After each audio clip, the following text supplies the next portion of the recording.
All right. So, this is Rita Fawcett. This is who I'm interviewing. And she was in Mississippi around the time that there was segregation. So, Rita, can you tell me a little bit about how you ended up in Mississippi? Yes, my husband joined the Air Force, and that's where we're stationed. Good to go. All right. And you grew up in Kansas, correct? Correct, Wichita. So, were there any major differences from the segregation here in Wichita than there was down there in Mississippi? It's unbelievable. We didn't have it here. I mean, we didn't. I went to school, St. Mary's High School, all girls school, and one of my best friends was a black girl. There was no big deal here. Not, we heard about it on the TV, but thought, oh, that's horrible. That's a long ways off, and that's terrible. They ought to straighten up. And what are we going to do to try and straighten that out? And when you're in high school, there's not a whole lot, but when I was mortified when I got off the train in Biloxi, Mississippi. I had never seen, I didn't know about segregation really, except, TV, and there wasn't that many stories. I got off the train and I went into the depot. I had to use the restroom. I went into women's restroom. A little bit later, a lady come up to me and said, "Honey, you're in the wrong restroom." And I said, "I know that said women's out there." And she says, "But you're in the colored restroom." I said, "The what?" I was just, I didn't know what, I was dumbfounded.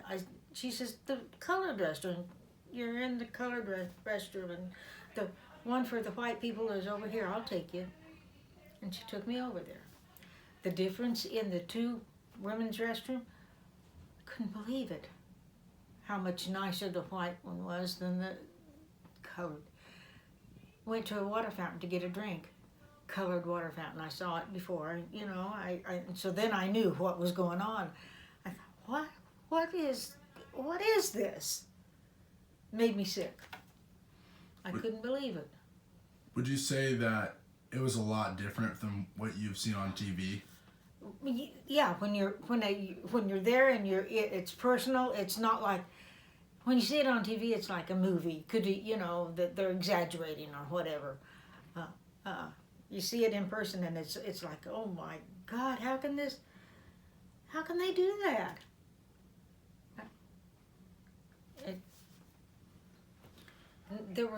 They wouldn't even let the colored people at that time. That was 1962. Be buried in the same cemetery. Now, what is that? What is that? It was horrible. It made me sick. And could you notice this among everyone who lived there? Like, was that just a common thing for people to discriminate against people of color, or was it just certain groups that would discriminate against them? No, it seemed to be everybody except the military. They would not tolerate any of that and didn't have to see any of it. I mean, they didn't. You didn't do that. So when you were on the base, you didn't see any of it. Didn't see any of it. All right. Do you have any particular instances where you could just see it in public? Oh yeah. If you wanted to go into a restaurant to get a hamburger or a Coke and fries, whites only. You're talking a restaurant, and this was downtown Biloxi, Mississippi, and it wasn't just one restaurant. It would be several. They get on the bus. There were signs. Go to the back of the bus. The colored people back of the bus. It was horrible. I don't even like to discuss. It still upsets me. This was almost 60 years ago. So it wasn't just common knowledge, like people knew where to go. There would be signs hung just to let people know where to go. Well, right, and maybe that was because there was a military base so close, and like me going down there, I had no idea any of that was going on, let alone know the places where no, It's disgusting. It just was horrible. How long were you there in Mississippi? About 5 months. About 5 months. Mm-hmm. Did you ever notice any significant change in it? No. Did it seem from the time you arrived to the time you left, did it get any better? Not that I ever saw. Like I said, the base was different. It was completely, it was more like Wichita where I grew up. You know, there was none of that went on. On the way to our house, the first day that I got there, we had to go down a highway. Well, in Wichita, Kansas, if there was a terrible car accident and people died, like 3 people died here at this, accident, they'd have 3 white crosses up on the side of the road, the highway I'm talking about. And I saw all of these in the ditches, all of these white crosses, and I said to Michael, who was my husband, I said, there must have been a horrible crash here with a lot of people, because this is what I thought. He said, no, that's where the colored people are buried, because they wouldn't let them be buried in the cemetery. So they would just bury the colored people on the side of the road? Right. And where did you travel to after you left Mississippi? I went to Hawaii. Went to Hawaii, and I'm guessing in Hawaii there was no such thing. No.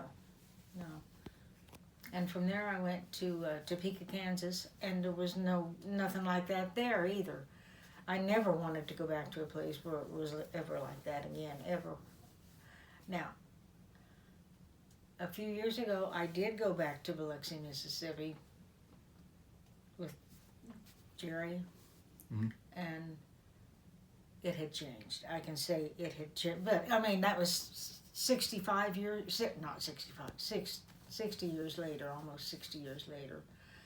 And yes, then it was more like it's supposed to be, more like where I grew up. There wasn't any of that I saw. I didn't see it then. But back in 1962 it was there, and it was horrible. So you were quite literally in the very heart of the South. Right. You were very far out. In 1962 it was at the worst time. One of the worst times. I mean, they had the freedom fighters and stuff, it was one of the worst times of segregation, where it was colliding with what we wanted things to be and what had been. So there was a lot of hatred, so much hatred. But when I went back, like I said, things had changed and completely. There was none of that whites only, blacks go here, thank God. I don't know how they lived like that, how they could let it happen. I mean,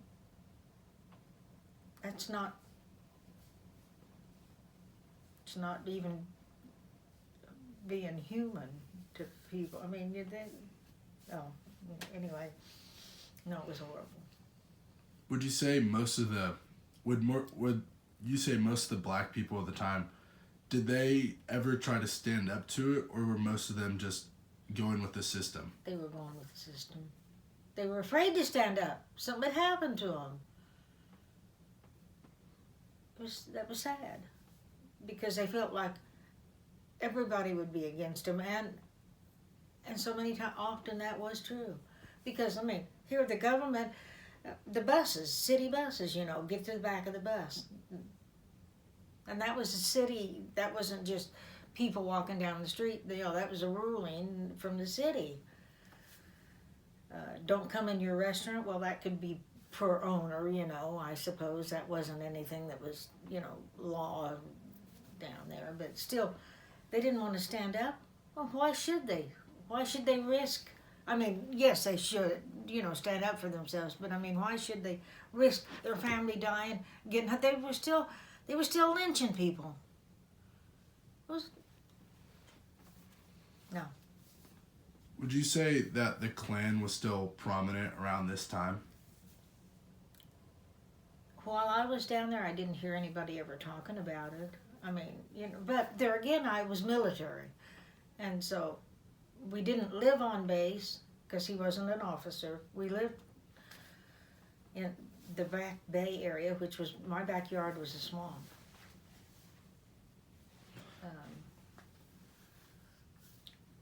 So I didn't hear anybody talking like that, but I wouldn't have put up with it. I would have walked away and told them what I thought.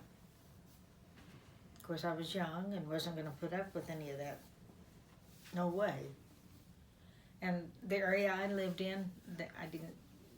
Nobody talked to me about, you know, the segregation and oh, we can't have that happen. You know, I mean, it was only when I was in the town of Biloxi itself that I saw, most of that going on. So, segregation wasn't something that people talked about. It was just something that It was just something that was there. Mm-hmm. Yeah, they didn't sit around and discuss it now. The girl and her husband, who they were in the service we lived with, we shared a home. She didn't know how to cook. She didn't know how to do anything because she had always had a servant. And I said, well, you must have came from a wealthy family. No. I said, well, you had a servant? And she said, well, we paid him 50 cents a day. And I went, what? That's what that's what the blacks would work for because they couldn't be hired, in so many places and weren't allowed in so many places. And yet they had to have some, money to take care of themselves. And what they had to overcome, God love them, they've come a long ways.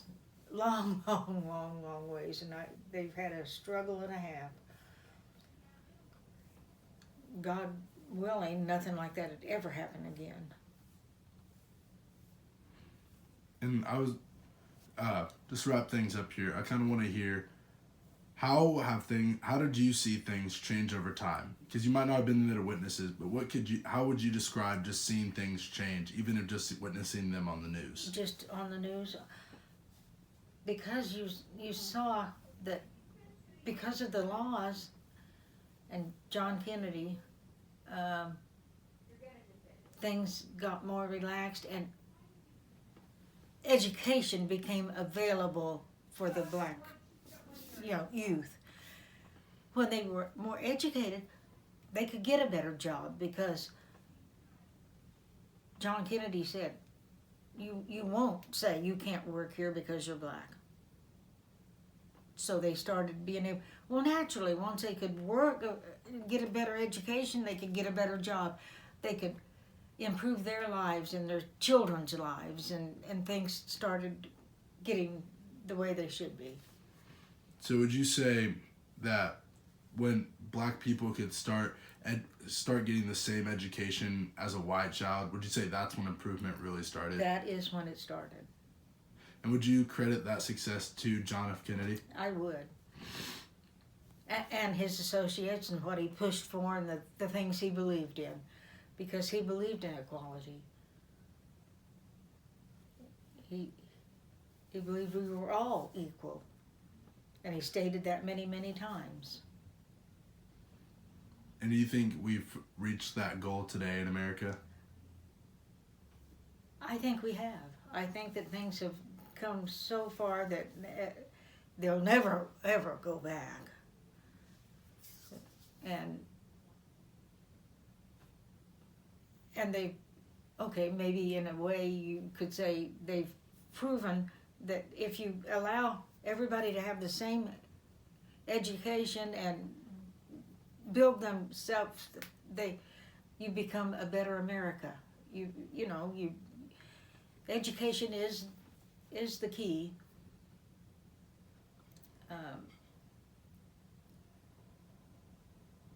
And it's been proven.